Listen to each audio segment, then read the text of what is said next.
Yep, that's me. You're probably wondering how I ended up in this situation. All you have to do is not keep your tracks tight and then use your forestry mulcher to eat it. But luckily for you guys, here's the video on how to fix it. Luckily we had the forklift.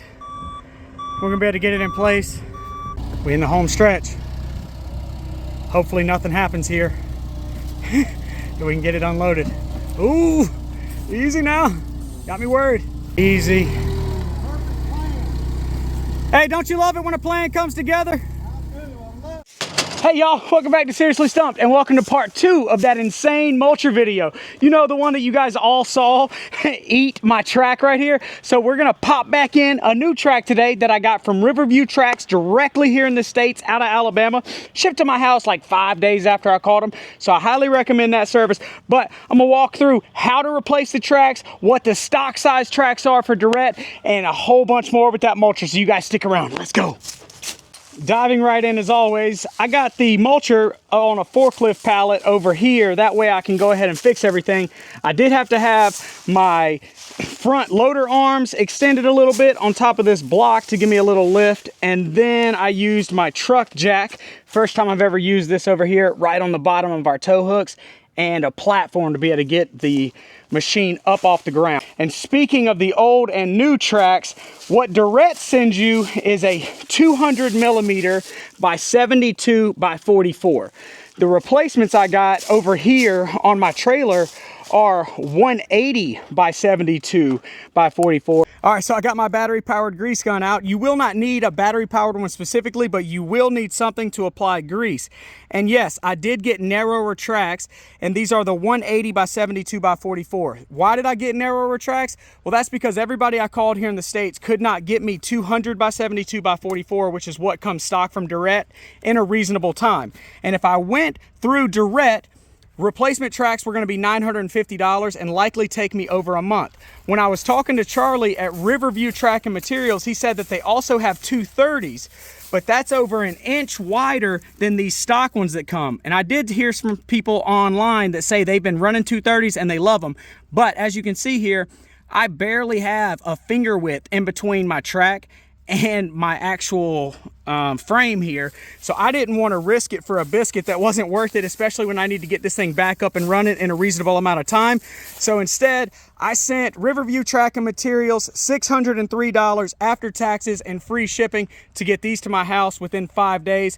And now all I got to do is take my grease gun, come over here, loosen this fitting right here, which will retract our tensioning arm, and then I'll be able to throw that track on here and we should be back in business. So as I go ahead and loosen this up with this VEVOR socket set, I want to let you guys know that I do thank you for subscribing from that last video. I challenge you guys to subscribe because I know a lot of you watch and not a lot of you subscribe, but thank you for taking me up on that challenge. I really appreciate it, as I'm trying to get to 10,000 subs by the end of the year, which helps me on this channel keep bringing you the content that you need and want. That way you can stop making these mistakes and don't end up stumped like me. If you look down here, I got my grease fitting right there. That's the one I popped out. And now I need something with a pry bar to be able to pry this track tensioner back in, if you can get it wedged in here appropriately. When you do this, grease should come out. Ooh, if I can get it going without scratching up my paint.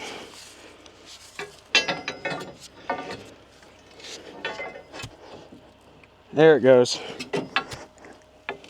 So I'm using the ground as a pivot point to be able to push this track back in instead of the machine itself. Check that out. You may want to take a piece of cardboard or something to collect your grease, because it is going to come out as you push your tensioner in. But once you get your tensioner all the way in, now you can throw the track on there, throw your grease plug back in there, and then pump in new grease, and it'll tighten it right up for you. Be mindful when you're jacking up your V1000 that you get your jack completely out of the way, because you don't want to have to move your jack once you get the tensioning rod out of the way. And then you should just be able to slide your tracks in here like so, trying to pay close attention to keep your fingers out of the way of pinch points. Ow. Come on, wiggle. Wiggle, wiggle.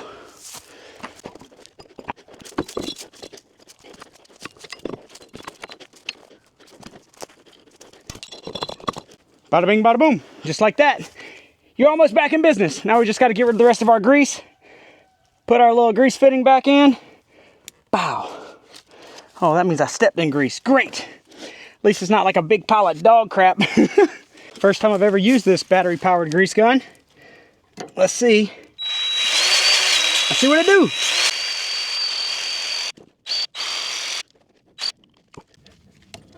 That feels pretty good. Moment of truth. Are we or are we not back in business?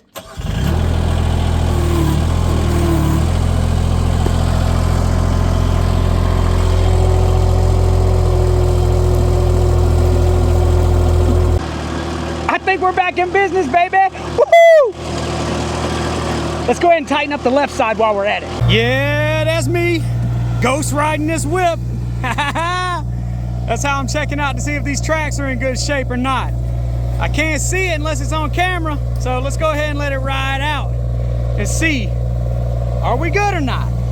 And yes, I probably should go ahead and swap this left track out to be the same width as my right track, but if it ain't broke, don't fix it, am I right? So what we're gonna do is, we're just gonna keep that other one that we got in the set from Riverview Tracks as a spare while we finish this job up, and then when I get to the house, I'll probably go ahead and switch it out, and then I'll keep the Derette one over here as a backup. But there she goes, on down the road. Bye-bye, machine.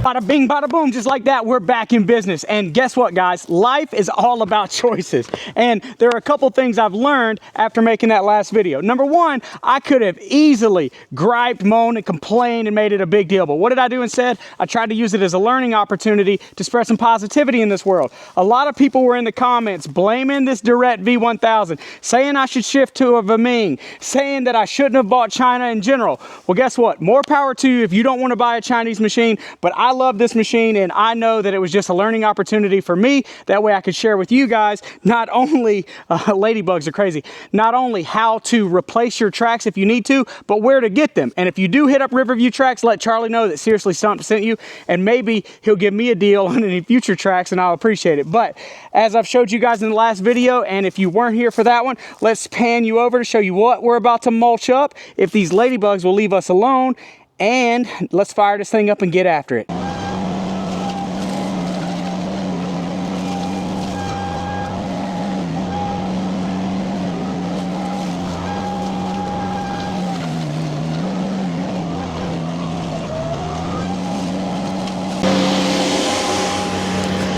Another thing you want to be mindful of when you're running one of these mulchers is heat. So you always want to make sure that you have all of your bearings up there clear of any obstructions. All of this fine mulch that you're making, once your hydraulics heat up, can easily catch fire, and the last thing you want to do is set your machine on fire. And then another thing somebody wanted to point out in the comments was that I should have been pawing at the stuff that I was mulching up, and you absolutely do not want to do that. Number one, you don't want to do that with a large forestry mulcher, but the last thing you want to do on a mini skid steer with a forestry mulcher is paw at something, because the only thing protecting you is that little flap, and you don't have a cab to protect you from all of that debris. That's why we wear this face shield and these BCGs. But let's finish this up. For those of you that are new here, I'm Brian, and I run this Seriously Stump'd YouTube channel where my main goal is to make you guys feel a little less stumped one video at a time. I do that by having jam-packed, action-filled videos, typically with me running around with way too much energy, stirring a ruckus, but I also show you guys real first-hand accounts from a veteran's perspective that has the highest level of integrity. One of my goals on this channel is to reach 10,000 subscribers by the end of the year, and I can only do that with your help. So please like and subscribe and share this with anybody that you think may be interested. And in the meantime, enjoy some gnarly mulching content.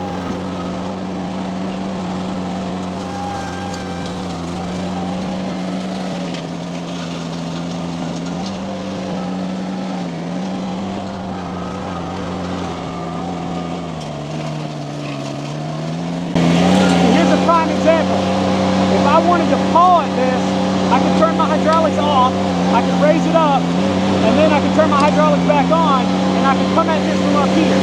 But what's going to happen is that little rubber shield is going to be the only thing in between me and some wood chips right in my face. So I'd rather not do that at all. Instead, I'm going to use my pushover and just drive right through it.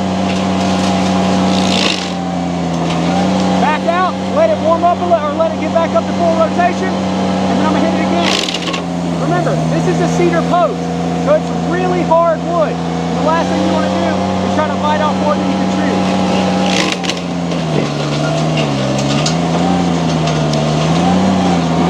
This here post, let me tell you, was 10 to 12 inches in diameter, and this V1000 had to be revved all the way up. We had that Kubota 25 horsepower engine screaming, but we was able to knock it out. Timber! Just like that, it's all gone. Do have a little bit of cleanup here in the driveway if we can get that out of the way, but tell me the V1000 with the new and improved tracks did not just annihilate all of this in a matter of like 25-30 minutes of actual mulching time. My buddy stopped here who owns the property. We chatted for a little bit. He is super impressed, loves the work, and that's another job well done.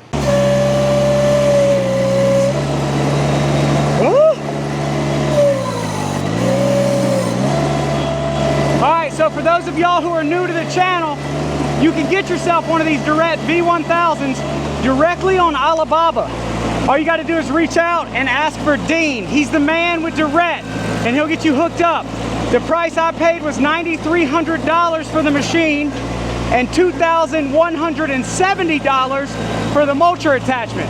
You then have to pay for DDP shipping, and once you do that, it'll be shipped directly to your doorstep in a shipping crate, and you'll just have to have some equipment to unload it unless you ask the shipping company specifically for a Moffett delivery, which can be arranged. But as I've said, I've done a number of these videos.